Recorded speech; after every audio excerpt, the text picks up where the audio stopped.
जनाब, मैं सबसे पहले इस बात को क्लियर करना चाहता हूँ, एनक्रोचर जो ज़मीन हड़पते हैं उनका कोई मज़हब नहीं होता है। जो भी गैर कानूनी काम करता है उसे तो मुझे लगता है गैर मज़हबी मानना चाहिए।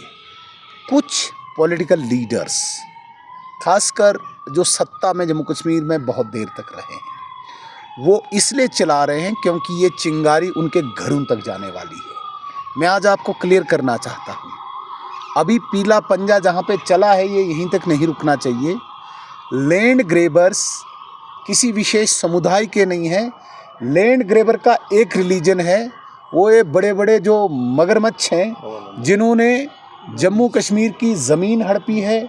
जो कभी मिनिस्टर रहे, जो कभी चीफ मिनिस्टर रहे, उनकी ज़मीनें फॉरेस्ट की ज़मीनें हैं, उनकी बिल्डिंग्स फॉरेस्ट की ज़मीनों पे हैं। लिहाजा ये आज चिल्ला रहे हैं, ये यहीं पे रोकना चाहते हैं इस आग को कि हमारे घरों तक न पहुँचे। इसीलिए आज आप जिन भी लीडर्स के नाम ले रहे हैं ये घबराए हुए हैं कि काम शुरू हो चुका है, ये इनके घरों तक जाने वाला है।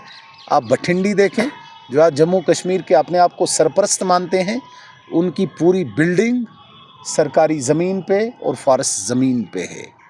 आप आज डिटेल निकालें वेबसाइट से, फ़ारूक अब्दुल्ला साहब ने जो बड़ी बिल्डिंग बनाई है वो फॉरेस्ट लैंड तक है। इसीलिए फ़ारूक अब्दुल्ला साहब के जो जितने भी ये अपने सोल्जर्स हैं, ये पहले ही निकले चिल्लाने के लिए, ये समुदाय को तंग किया जा रहा है। कौन कर रहे हैं, किस समुदाय को तंग कर रहे हैं? आप उस समुदाय के ज़्यादा खैरख्वाह हैं, हम उनके प्रोटेक्टर्स हैं। जो गरीब आवाम है हम उनके लिए खड़े रहेंगे, लेकिन जो ज़मीन हड़पेगा उसे किसी कीमत पे भी नहीं बख्शना चाहिए। पीला पंजा चलेगा और मैं एडमिनिस्ट्रेशन से गुजारिश करता हूँ ये पीला पंजा उन बड़ी बड़ी बिल्डिंग्स तक पहुँचाना चाहिए। सर, नेशनल कॉन्फ्रेंस के चीफ को अजीब तमाशा है, गुंडा कहना बीजेपी को, ये तो मतलब मुझे इस पे कोई टिप्पणी नहीं करनी, लेकिन सवाल ये पैदा होता है जो इस मुल्क की नहीं, जो पूरी दुनिया की सबसे बड़ी पार्टी है। आपको पता है इस दुनिया में सबसे बड़ी पार्टी कौन सी है? बीजेपी है।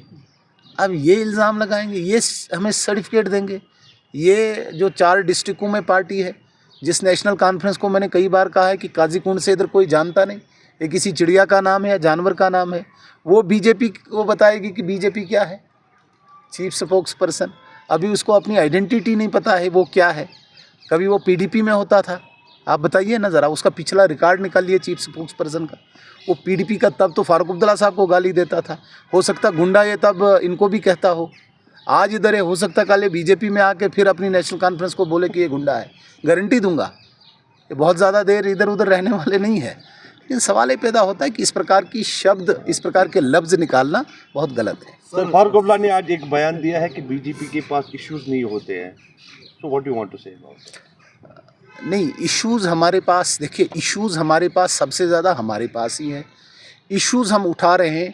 सबसे नालायक तरीन सरकार इस वक्त जम्मू कश्मीर में फ़ारूक अब्दुल्ला साहब की पार्टी की सरकार है, जिसके चीफ मिनिस्टर वज़ीर आला पिछले 10 दिनों से लापता है, जिसके वज़ीर आला का कोई अता पता नहीं, जहाँ पे मज़लूम जनता परेशान है पानी बिजली के लिए, सड़क के लिए, स्कूल के लिए, अस्पताल के लिए, और वज़ीर आला साहब इंग्लैंड पेरिस में घूम रहे हैं। तो ये बड़ा इशू नहीं है क्या?